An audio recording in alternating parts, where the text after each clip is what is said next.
Oh, dito kami sa Binyan. Papunta kami sa munisipyo dahil ipaparehistro namin tong e-bike namin.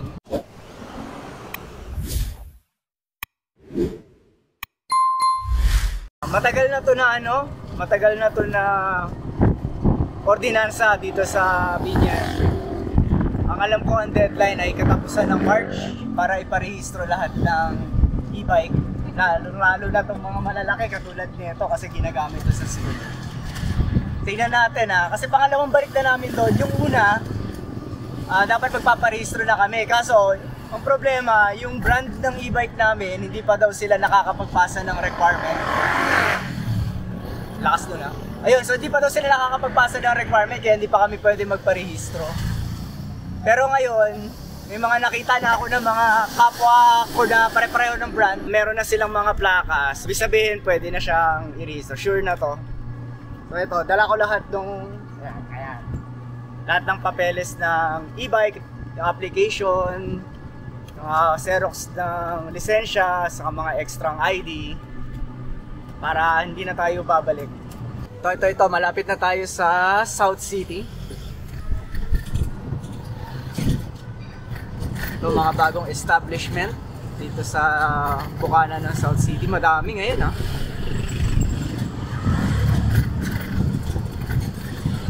Ito na yung gate.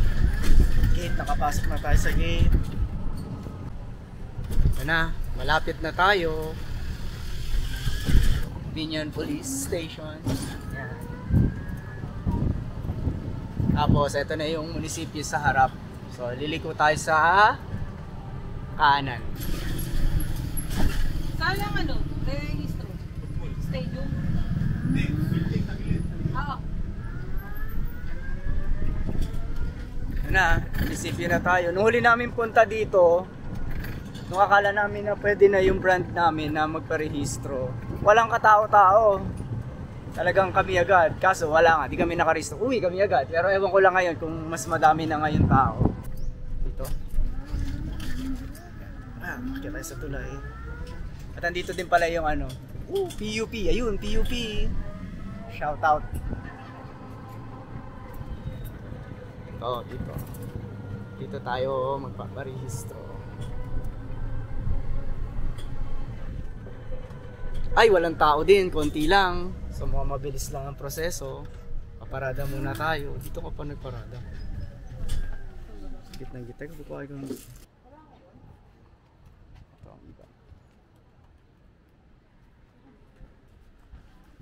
Kailan naging available yung Kuda, kuya? Nung una kasi, nung nagtanong kami. Anong Friday lang? Okay. Last month pumunta na kami. Pero wala pa. Naman po ito, may repal. Kasi tagal po nila magpasa ng LTO clearance. Ganun? Opo. Okay. Magpaparipan kami dun sa dealer. Tapos na po. Okay, sige.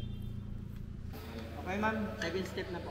Doon po sa kabila. Thank you, kuya. Naka-record na po.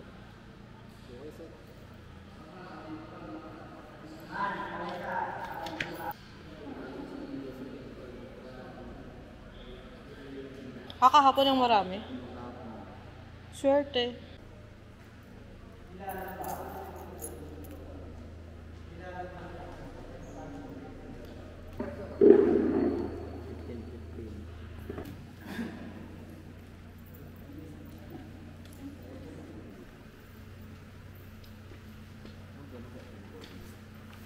Ang susunod na step, ang step 4, magbabayad kami sa treasury. So lakad kami, papalik kami sa munisipyo, doon kami magbabayad.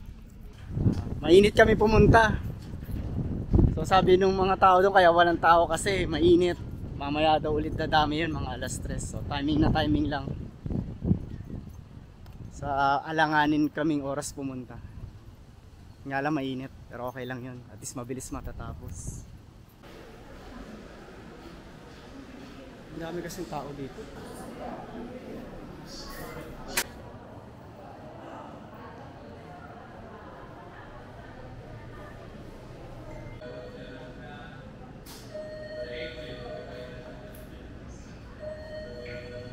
Nakabayad na kami, 393 sa Treasurer's Office. So babalik na kami ulit doon sa step number 5. Init. Tawid tayo.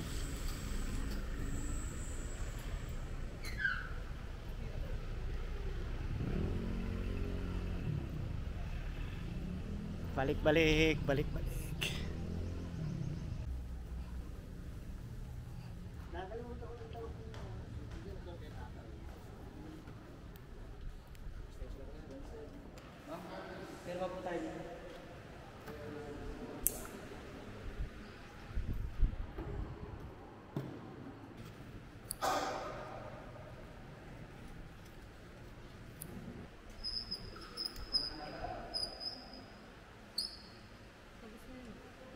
So ayun, natapos na ang rehistro.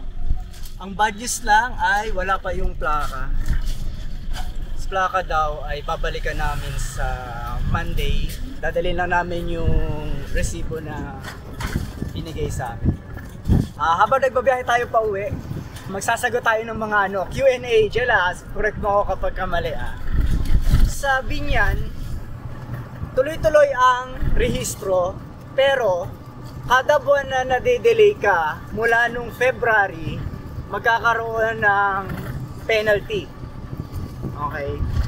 So kunwari ang brand mo ay katulad ng brand ko, Kuda, na-delay sila ng isang buwan bago nila makumpleto yung requirement nila sa munisipyo. Meron silang 2% penalty. Ang sisteron, tayo daw muna tayo ang mag-shoulder ng penalty na yon. Tulad doon sa amin, Kuda, di ba? Na-delay sila ng 1 month bago nila makumpleto yung requirement. At meron yung 2% penalty. So, ang total ng binayaran namin ay 393 yung rehistro, 40 pesos yung laminate, at yung penalty doon ay 300. Na tayo yung mag-shoulder, tayo mga nagparehistro. Pero, ang doon, pwede ka pumunta sa dealership ninyo tapos i-refund yun sa kanila. So refundable yun kasi hindi naman natin kasalanan yun na hindi nila nakumpleto yung requirement So pwede tayong pumunta dun sa dealer para sila yung bayaran nila tayo kung magkano binayad natin sa penalty. Yun yung isa sa Isa pang tanong, pwede na ba sa main road ang mga e-bike pag nakarehistro? Hindi pa rin po pwede sa Binyan. Ang pwede lang po nating daanan ay mga minor roads, or kung tatawid lang kayo papunta sa kabila ng minor road through the main road. Tatawid lang kayo sa main road, bawal yung baybayin. So planuhin po natin yung mga ruta natin. Sa pantanong, kailangan ba ng lisensya na mag-drive ng e-bike na rehistrado? Sa ngayon po ay hindi. Pwera na lang kung meron kayo, nag-ooperate kayo ng negosyo. Ginagamit nyo sa pangbiyahe, mga toda. Yan. Kailangan nyo po ng lisensya dyan. Saka pangalawa, kahit walang lisensya, kailangan po ang edad ng nagdadrive ay 18 years old pataas. Bawal po ang minor na magmaneho kahit nakarehistro yung e-bike. Ina-encourage pa rin po nila tayo na magpalisensya. Ang isa pong malaking dahilan daw ay maglalagay sila ng e-bike and bike lane dito sa Binyan. Pag nagkaroon na kailangan na daw ng lisensya. Habang wala pa, mas maganda planuhin nyo na kung paano kayo magkakalisensya. Lahat na ba ng brand ng e-bike pwede nang iparehistro?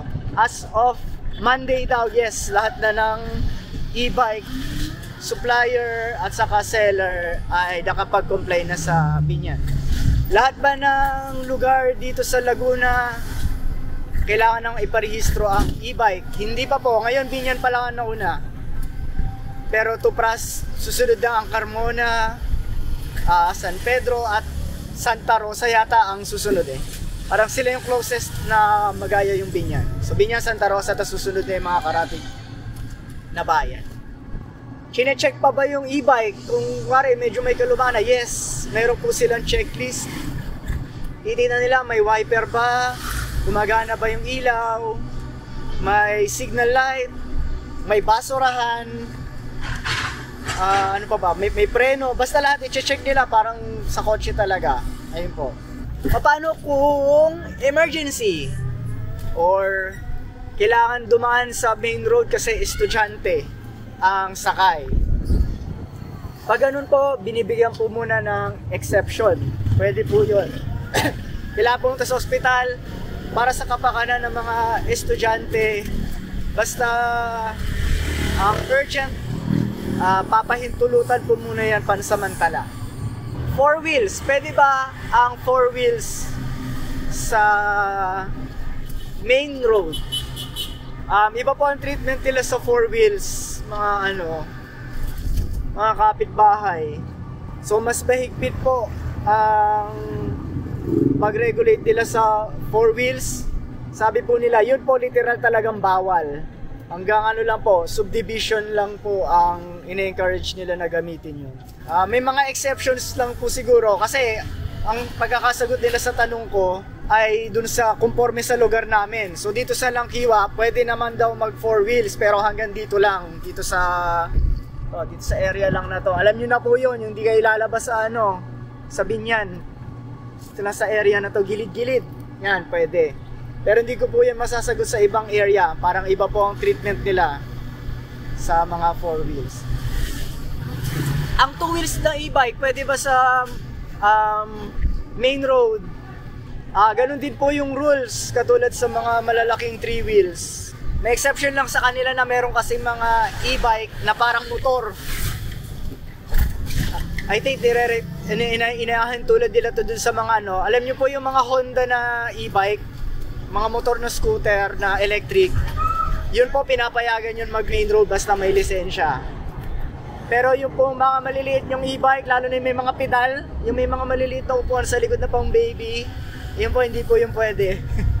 Magkano ba yung nagastos namin? So ulitin ko po, ang nagastos namin ay 393 sa rehistro, 40 pesos na laminate para i-laminate yung rehistro namin. Tapos nagbayad lang kami ng additional 300 pesos para sa 2% penalty ng dealer namin dahil hindi agad sila nakapag-comply. Delay sila ng 1 month. Meron po yung 2% penalty. Tayo po na magpaparehistro sa susunod na buwan sa April, magka-additional 2% po ulit yung penalty. Tapos dagdag lang ng 2% penalty kada buwan kapag dinelay nyo po yung pagpaparehistro dito sa Binyan. Sa ngayon ba ako sa pagpaparehistro? Ngayon po, opo, dati hindi. Dati po kasi konti lang yung nag-e-bike at medyo masakit bang sabihin, medyo hindi na po kasi tayo disiplina ngayong mga panahon na to. Ako po ay commuter, nagbabike to work po ako dati, nagmomotor din po ako dati, papasok sa trabaho. Nagdadrive po ako ng e-bike, may e-bike po kami, tatlong ikot na kaming bumili ng e-bike, 3 beses na. Tapos may kotse po ako. At dahil po danas ko po lahat ng parang iba't ibang mga sasakyan pang commute, ngayon po ang hirap hindi ko po alam medyo wala na po tayong disiplina sa pagpapaandar ng e-bike, nakakalungkot. Sipin nyo na lang po yung binigay na pagkakataon na nakakapagpaandar tayo ng e-bike para sa mga anak natin na estudyante o mga kamag-anak nyo na may sakit, di ba? Libre yan dati pero naabuso po natin, nakakapanghinayang. So napilitan po ang ating local government na mag-implement ng batas para sa seguridad ng lahat. So, makikita nyo naman sa mga video, mga nangyayari sa ibang mga rider natin ng e-bike. Hindi ko po alam kung bakit ganoon. Libre lang naman po ang pagmamaneho, mag-ingat po tayo lahat. Sumunod tayo sa batas. Ang alamin nyo yung sasakyan nyo, huwag na kayo makipagkarera sa e-bike. Kung ang katapat nyo naman, malaki ang makina. Alamin nyo po kung hanggang saan lang yung kaya ng sasakyan nyo. Kasi may mga harurutan po kayo na hindi ipapanalo. Depende po sa sasakyan yan. Huwag po tayo haharang sa gitna. Mali po ang makina ng e-bike. Huwag po tayo medyo ano bang tawag mo? Pagbigyan po natin yung mga mas malalaking sasakyan sa daan para makalusot agad sila para iwas traffic. Lamang naman po ang e-bike sa mga siksikan at saka mabilis sa parking. Hindi kayo magbabayad pag papasok kayo sa subdivision. May mga advantage naman kaya gamitin po natin sa tama. Yan. Buti nga po, wala pang lisensya sa ngayon ha. Pero planuhin nyo na po na kumuha ng lisensya. Lalo na kung pagkakakitaan nyo yung pag-i-e-bike kung ipambabiyahin. Ano ba ang e-bike namin? Ang e-bike namin ay Kuda New Wolf. Pangatlong e-bike na po namin siya. Ang ginagawa kasi namin pag bumibili kami ng e-bike, after mga 2 to 3 years, dinidispose namin siya, tapos bumibili kami ng bago. Ang dahilan po dito ay ayaw po namin ng maintenance masyado sa e-bike. Ayan. So mas preferred namin yung good as new palagi siya. Dahil ang mga sakay nito ay mga babae, asawa at anak ko.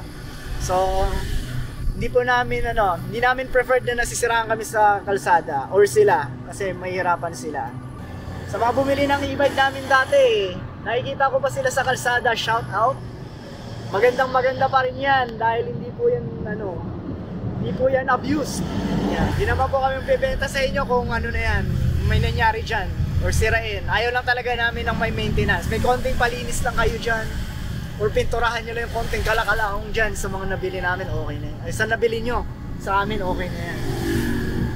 May mga tanong pa kayo about sa experience namin sa pagpaparehistro ng e-bike, bigay nyo lang po sa comment. Hindi ko alam kung na-share ko na lahat pero parang alam ko yun na yung lahat na natanong namin nung nagparehistro kami. Mababait naman sila doon. Nung nakita naman nila na nagbibideo kami, akala ko bawal, tinago ko yung camera eh. Pero sabi nila okay lang, videohan ko lang daw para rin ma-share ko sa inyo. Kaya shoutout dyan sa mga taga-munisipyo. John, maraming salamat. Mag-ingat po tayo sa pagmamaneho. Kita ulit sa susunod na vlog.